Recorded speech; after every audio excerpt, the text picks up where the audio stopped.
先生，先生，来，快，吃醋。先生来。臣恭请皇上升安。先生请坐。谢皇上。先生重伤未愈，不在家中休养，却到宫里来见朕，莫非有什么要事？皇上，臣拖着病体来求见，就是为了和公引派民之计，断不可行。当初用兵时，皇上尚遣朕念百姓，犹不加征税。今若为和公之事而派民，实属不合。和公糜费，朕不是不是。工部节胜库不堪重负，可治和是千秋大计，朕又不能不给啊。依臣之见，今河都所奏之事极为耗费银两，皇上应派出人员前去勘察，若确有其事，再当议叙。若所查属实，但工部没有银子，又不能征税银，解决之法何在啊？臣倒有一计，以漕粮代公赈。若是和公好银一事属实，不妨以漕粮垫之，将上年截留于北仓的10万担漕粮作为修浚河堤，以供代赈之用。如此，既可解和公燃眉之急，又不与民家富。先生此计大为可用啊！只是工部尚书一职无人接任，先生可愿去工部行此大计？朕当日挽留先生，不知先生如今想好如何作答？倘若先生一心求去，朕自无法挽留。可先生这一去，朕可就真的无人可用了。先生还记得当年教导朕的圣人之道吗？为天地立心，为生民立命，为往圣继绝学，为万世开太平。朕年少时不懂其意，如今终于懂了，先生却要弃道归乡了。圣人之道，是臣一生所求，无时或忘。只求朝廷与皇上不嫌弃臣节后残躯，臣愿为国尽忠，为民请命，死而后已。先生此话当真？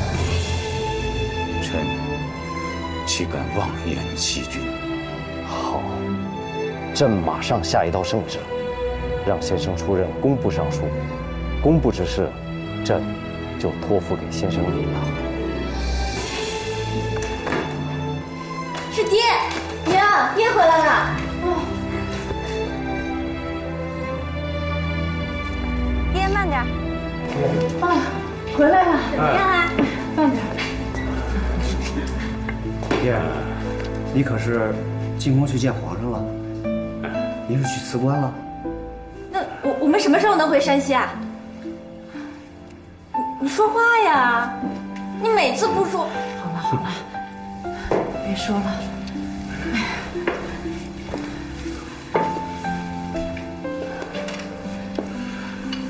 啊，不用说了，你想说什么我都知道。这是你一生的追求，你放心，我和孩子们不会拖你后腿的。真是时光如水哟！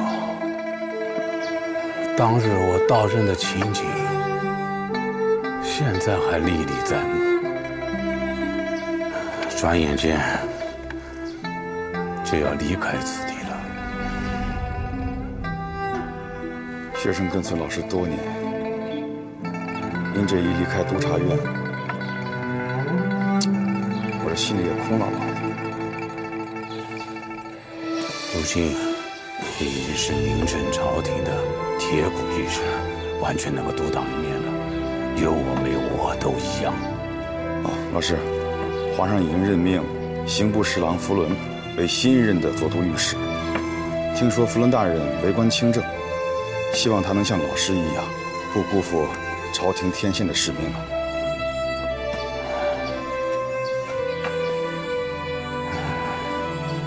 怎么了，老师？没什么。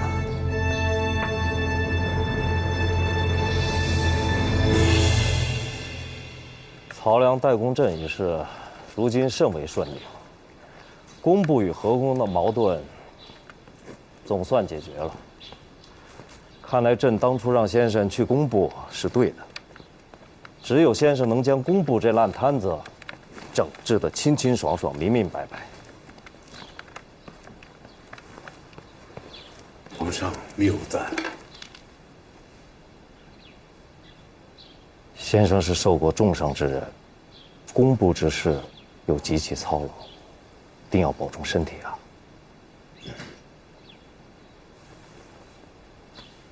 这是黑龙江泾县的百年老山参，最是补气的佳品，朕赐给先生最为相宜。臣不敢当。先生若不敢当，还有谁敢当？这是朕的心意，就收下吧。先生免礼。臣谢皇上赏赐。河道衙门总管治河事务，征用民丁，修建堤坝，诸事亦由各地河厅分别承办，所有银钱开销皆由工部节省库出账，故监理公事的官员向来是由咱们工部出人。这监理之官往年的定例皆是由主管水利的员外郎充任，部堂大人可是要遵循往年的定例。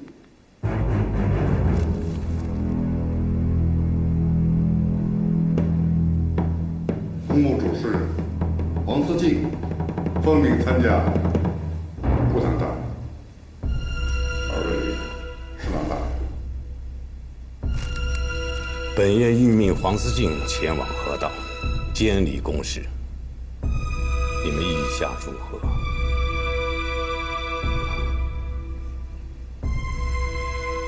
部堂大人，此任向来只受员外郎以上的官员，黄思进只是一个小小的6品主事，让他担当此重任，是否不妥？工部7品以上官员，本部皆亲自面谈过。水部员外郎阿尔布，科甲出身，不通账务，难当此任。黄思进虽6品主事，但工程账务皆出于手，颇有干才。如他能来担当此事，十分妥当。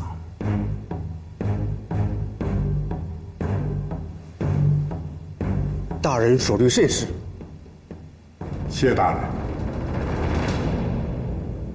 今天还真是双喜临门，像壮侣陈英、同榜登科，又都点了翰林院庶吉士，可真是佳话了。那还不是多亏了娘的状元机，是吧？壮侣陈英、庶吉士虽是虚职，但你们既穿上了官袍，便是步入仕途。我今日也凭这3杯蜜酒赠你们为官3阶。侄儿愿听父亲教诲。其一，不得因私废公；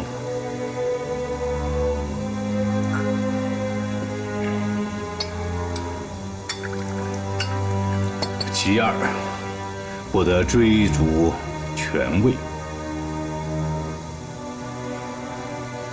其三，不得贪赃枉法。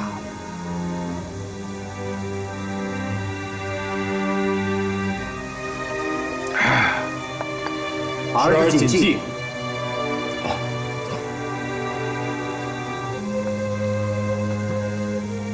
那日世事浮沉，人生道远。或许你们宦游四海，各怀其志；或许你们的同僚钻营同谋，气道得利。但无论顺境、逆境、遭际如何，务必谨记今日之初心，恪守为官之底线。父亲请放心，伯父放心。哎呀，好了好了，你看孩子们刚刚点了庶吉士，你就跟他们说顺呀逆呀，你这不是恐吓他们吗？好了，喝酒吃菜啊！好了，不说了不说了。哎，爹，娘，还有一桩喜事儿，我要跟你们说呢。什么呀？还有喜事儿？什么喜事儿？哎，娘，你说不说？你要自己不说，我可替你说了。爹，娘，陈英她呀，是想求你们把采薇许配给他。嗯。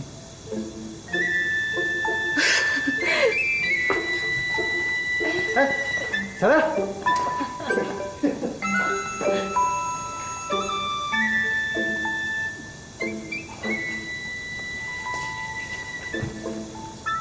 伯父、伯母，陈英对采薇妹妹倾心已久，今日提亲，绝非一时心血来潮，早已禀过家父家母。这是家父亲笔所写的求亲书信，只待伯父、伯母和采薇妹妹允准婚事，家父家母便即刻遣人入京下聘。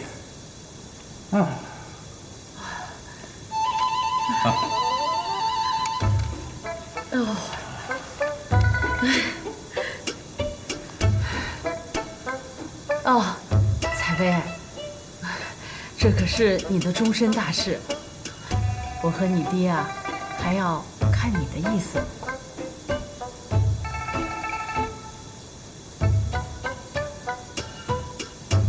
女儿全凭父母做主。夫人啊，看来我们要提早给女儿做嫁妆了。啊，那是当然了。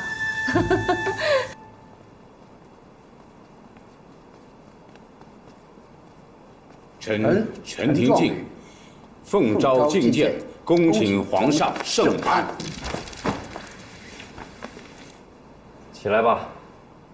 谢皇上。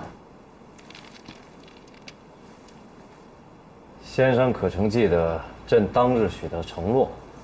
倘若令公子明登科甲，朕就赏他元官之上加一级，赐御前行走。皇上戏言，臣岂敢当真？小儿年少，当不得这般盛宠。君无戏言，朕岂能失训于大臣？朕已传旨吏部，擢升陈壮履为翰林院编修，以辞臣身份施驾。臣叩谢皇上隆恩。臣叩谢皇上隆恩。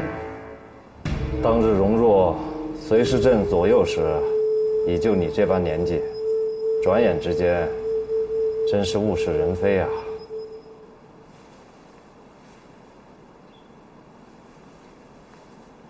伯父、伯母，陈英久不在父母身边，如今家母病重，若再不回家尽孝，于心不安。我已经决定请假3年，回湖北治病。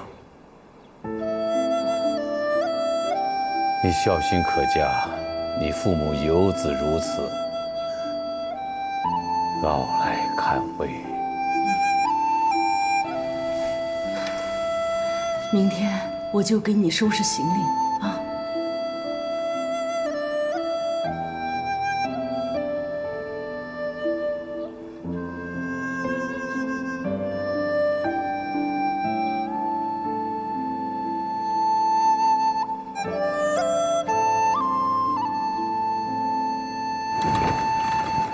廷敬，啊，我有事要跟你商量。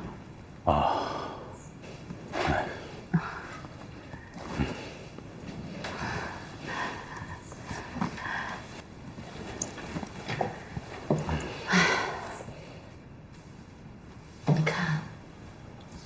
亲家夫妇跟前只有陈英一子，现在亲家母又卧病，我想他肯定盼望儿子跟采薇能早早成婚。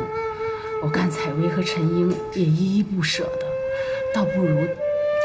我也正想跟你商量此事。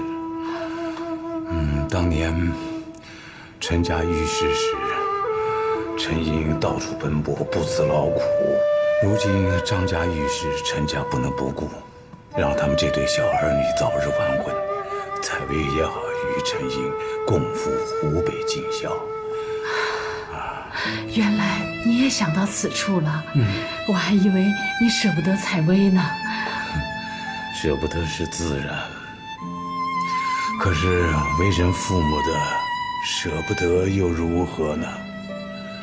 儿女幼时盼他们早日成人，如今儿女大了，就巴不得他们还在牙牙学语，承欢膝下。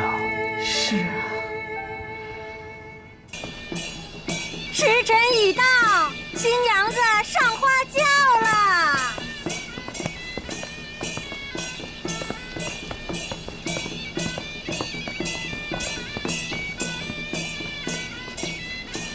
娘，我走了，你们多保重。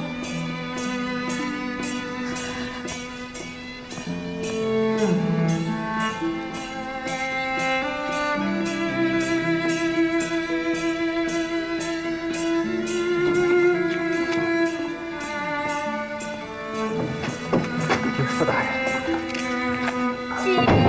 岳母大人。一到湖北，赶紧给我们送信。岳母放心，陈英绝不会让采薇受一丁点委屈。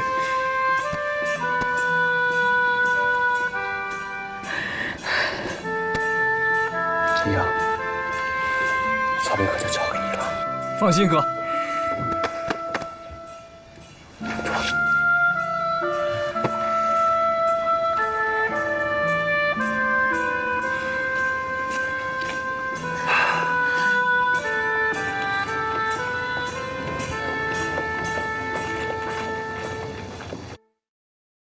自江宁水患之后，朝廷加拨巨款治河，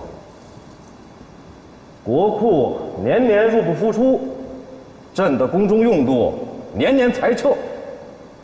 可这河工银子，朕不曾短过1两，为的就是杜绝昔日江宁之惨祸。可这才过去多久，黄河又决堤，高邮又水患。1年几百万两的河工银子，都是填了无底洞了吗？皇上上息怒！你们都算一算，短短10年间，江南淹了多少回？杨家庄、徐家沟、萧家渡、高家堰，这些年反反复复的淹，朕让晋府去治水，是想让百姓免遭水灾，可怎么？这晋府越治，这水患反倒越频繁了。都别跪着了，都起来说说吧。谢皇上。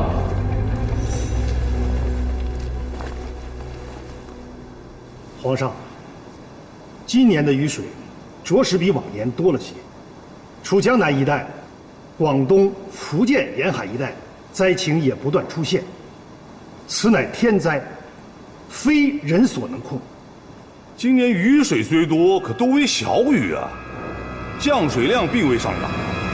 往年黄河泛滥的山西、河南一带并未发生洪灾，为何晋河都治水的地方总是频频发生水患呢？皇上，朝廷每年拨出250多万两的河工银子，用以治河。但为何江南一带的堤坝越筑越多，黄河倒灌反而越来越严重？这实在令奴才不解。皇上，臣以为这根本不是一个天灾，而是人祸，应该治河道总督金府治河不力之罪。皇上，江南水灾踏勘尚未有回复，如今朝议禁府治和之罪还为时尚早，若要深究天灾人祸之论，不若请钦天监进行查证。灾情勘察结果未出，朕暂且不论孰是孰非。尹桑啊，奴才在。我们户部且按例做好捐免钱粮之备，待勘察结果出来，再行秉朕。奴才领旨。传旨钦天监，让他们算一算，此次水患是天灾还是人祸，再让他们择个吉日，朕要祭天，为民祈福。今日早朝怎么不见先生高见？恕臣直言，臣以为天灾人祸之说，在确凿证据出来之前，都是空谈。先生虽调以公部，但多年办案养成的习性，还是改不了。皇上见笑了。先生是如何看禁府治和之方略？臣陪皇上南巡时，曾亲眼看见黄河尽灌农田之害，能懂皇上想将黄河入海故道疏浚的提议，但泾河都却认为是如若浚海口，必将引发海水倒灌之事。臣以为泾河都深谙治水之道，他既不赞同皇上的提议，必然有他的顾虑。你意如何？臣提议不若宣泾河都来京，皇上亲加详问。好，就依你之见，召禁府来京，朕要当面问问他。皇上英明，不是朕英明，是先生顾虑周全。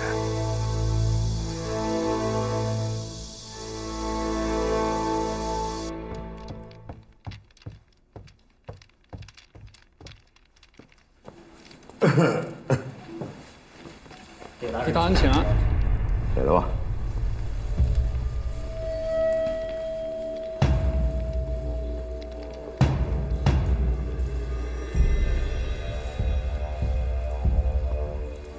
皇上下旨，令我查证今年江南的雨水量，以测江南天灾。你们要尽心而为，早日给皇上一个答复。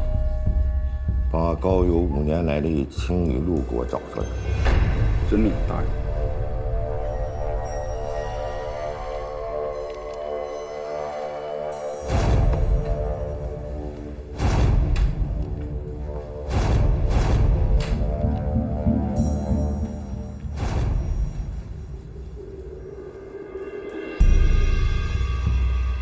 大人，金钟大人。啊，忘了，出去吧。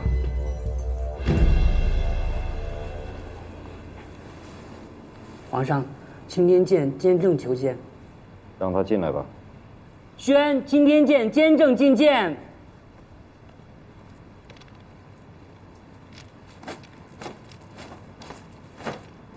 老臣叩见皇上。起来吧。谢皇上。朕让你查的事情如何？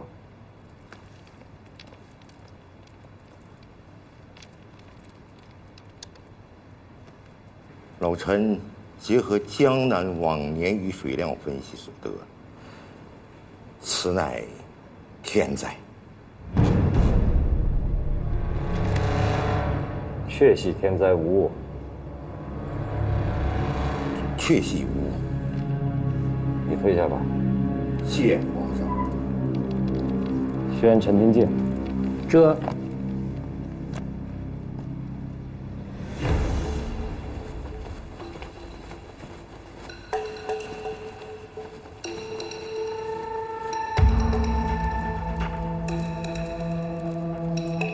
先生免礼，赐座。赐座。谢皇上。朕有个问题想问你，严嵩令查除江南水灾的结果，确系天灾，无有因灾而罢免大臣之例，你以为是否合理？自古有云合理者，也有云不合理者。皇上宽仁同天地，如此询问，臣实在感愧交集。罢了，朕就随便一问。既然天灾之说成立，朕打算斋戒3日，向天祈福。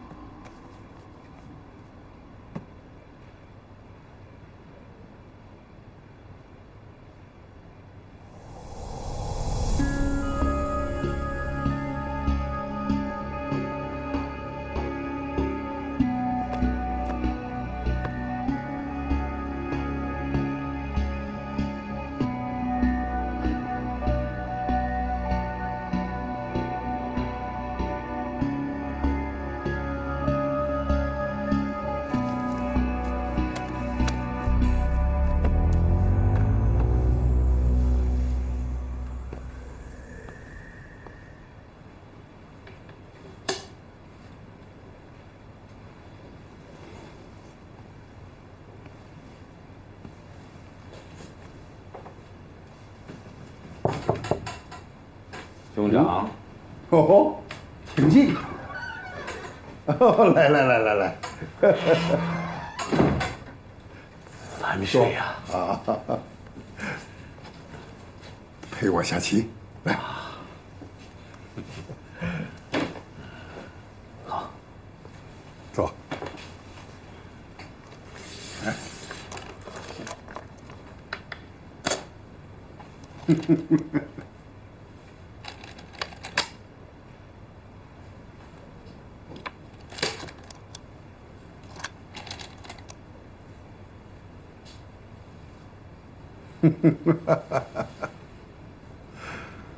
你心思不稳，举棋不定，不胜其扰。说吧，有什么心事，不妨说出来听听。兄长还记得，你曾说过，按照天气之象，今年江南雨水虽大，但是都为细雨。没有倾盆之危，也不至于引起水患。哦，你说的是江南水患的事情。皇上命钦天监测算高邮水患是天灾还是人祸，结果是天灾。嗯？哦，是我算错了。也未可知。兄长能不能再行算过？要想测雨水量，必须要有往年的青雨录啊。青雨录，钦天监的机密，除了正副监外，旁人轻易不得触碰。哦，那就罢了。既然是钦天监测过了，想来应该不会有错。说到治河，天监啊，你还记得崔维雅吗？兄长怎会认识他？哦，昔年我在河南游历时，曾和他有过一面之缘，倒也相谈甚欢。崔维雅曾是吴三桂的降臣。因有治河之才而被皇上招揽，皇上还属意他任河道总督一职。没想到就在这个节骨眼上，爆出了他治理澜沧江不利鱼肉百姓之事。崔维雅拒不认罪，当庭顶撞皇上。皇上一怒之下，将他赶出了京城，永不录用。此人性情怪僻，不适合居庙堂。不过此人确实有治河之大才。如若将此人置于庙堂之外，是倾听这损之啊。大人，门外有人求见。这么晚了，谁呀？来人自称崔大纯。快请，快请。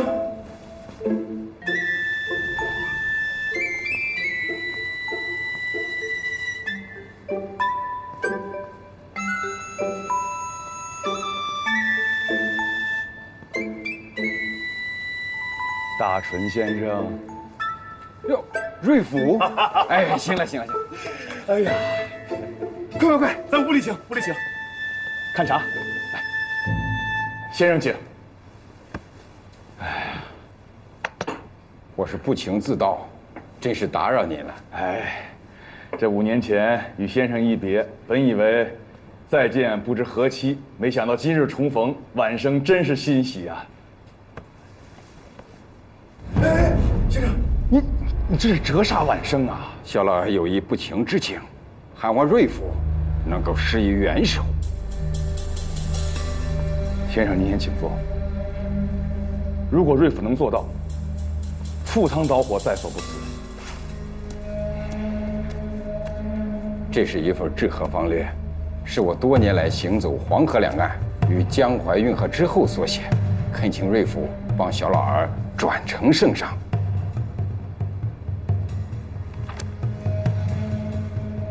这先生是要禁府误国害民，我不能明知己有罪而视若无睹。先生，很多话不可乱讲，要真凭实据啊。证据便在你手中。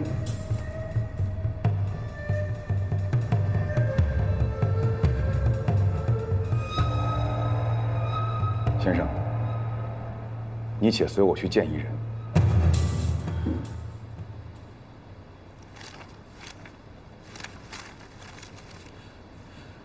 大纯先生此次来京，就是为了送这份治河方略。不错。先生可记得圣上曾严旨不许先生再踏入京城一步？是。那我就不多留先生了。先生，请回吧。陈廷敬，你知道这些年来，晋府借治河之名把控河工，赌银数百万两之巨，朝廷下拨的河工银子全被晋府一党给侵吞了。崔大纯，你私自抗旨回京，本已犯下死罪，现在又出口狂言，污蔑朝廷重臣，你该当何罪？我这次回京，就是为了朝廷，为了江南一方百姓，我要揭发晋府贪图腐败，无恶不作。你口口声声说晋府贪腐，证据何在？证据就在你的手中。仅凭一份治河方略，先生慢走不送。够了，陈廷敬。你我当年也算是同僚之一，原以为你是清流和犬监不同，看来我崔维雅是看错了眼。告辞。大纯先生，大纯先生，哎呀，大纯先生，您是为赌气还是为河工啊？啊，我就问您，为了赌气还是为了河工？偌大清廷，竟无一人清醒。苍生之哀，万民之悲呀！大纯先生，现在我老师是工部尚书，正管着河工这一摊事儿。如果你的治河方略真的可行的话，他定会帮你转呈给皇上的。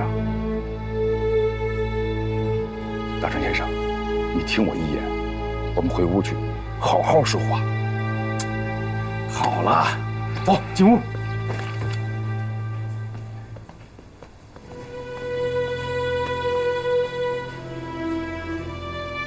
哦，哦，好。大纯先生急躁的脾性，还是不减当年。我至今还清楚地记得，先生当年在乾清宫惊天一骂。晋大人治河方策虽好，却费银耗时不说，还很难见成效。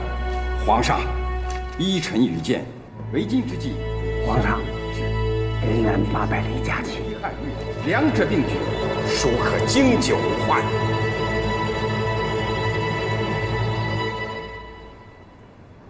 崔文雅，带着你这本异端邪说，给朕滚出朝堂，录不录用？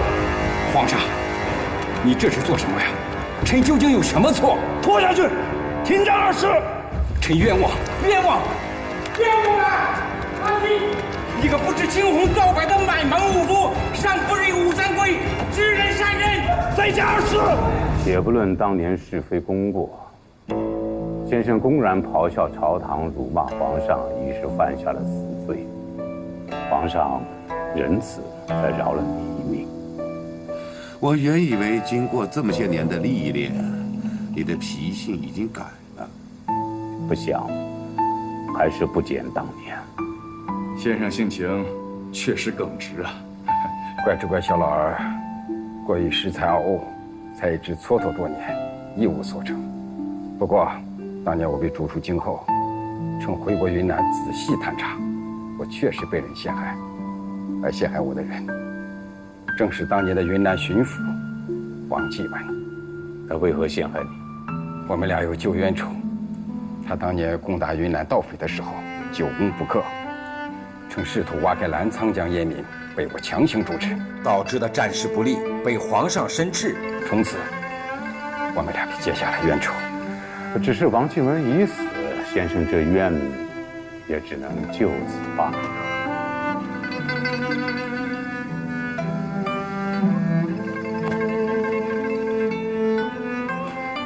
还请先生说一说这治河方略。啊，这几年我曾沿着黄河、淮河走了个遍，也亲眼目睹晋府所筑河堤，早就觉得当年他在高家堰强筑河堤渡黄河水有很大的问题。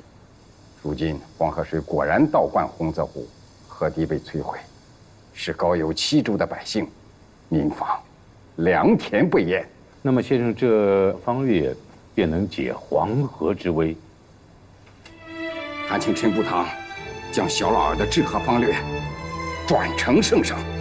难道你不怕皇上再治你的罪吗？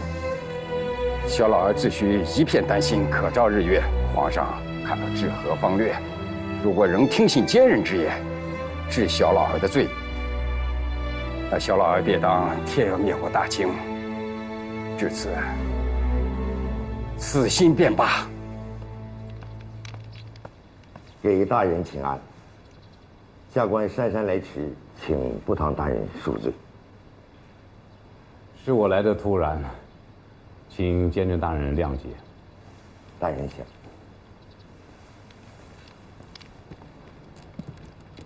不知道步堂大人突然驾到，有何贵干？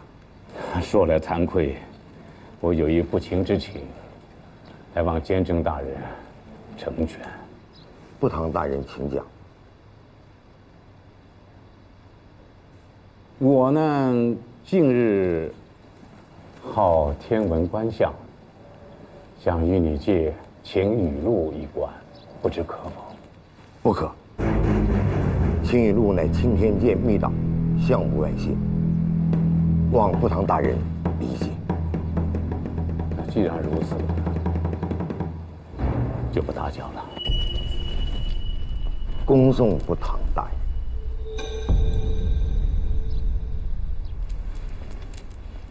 皇上，前往高邮勘探灾情分数的勘探官虽未转还，但钦天监已然得出天灾之结论。奴才即刻下拨白银10万两前往高邮，又令北仓开仓放粮1万担，以解高邮燃眉之急。朕知道了，高邮之灾，尔等要多多上心，待灾情稍缓，即刻令晋府返京。朕有话要当面问他。皇上，运河开挖已至关键点，为防黄河倒灌，运河之外，晋河都又重铸了一滴。此刻把他调回进京，是否会妨碍河工进程？倒不如等运河筑堤完工后，再令他回京如何？以明珠堂所言，这运河工程若是始终不完成，晋河都就始终不回京了。皇上，奴才可是记得，晋河都上任之初曾立下过军令状。他说到此番他大修黄河，请皇上给他3年的时间，他便可将黄河水改故道。可如今3年期满，黄河水仍然在泛滥，河南、山西、江南一带更是水患频繁。此等渎职欺君之罪，皇上不可轻恕。镇南巡使广勘河道，曾亲眼目睹高邮等7州县水患之重，百姓之苦。可朕又有什么办法呢？找不到与晋府比肩之人，朕只能听晋府的。否则，黄河泛滥，朕担不起这千古骂名。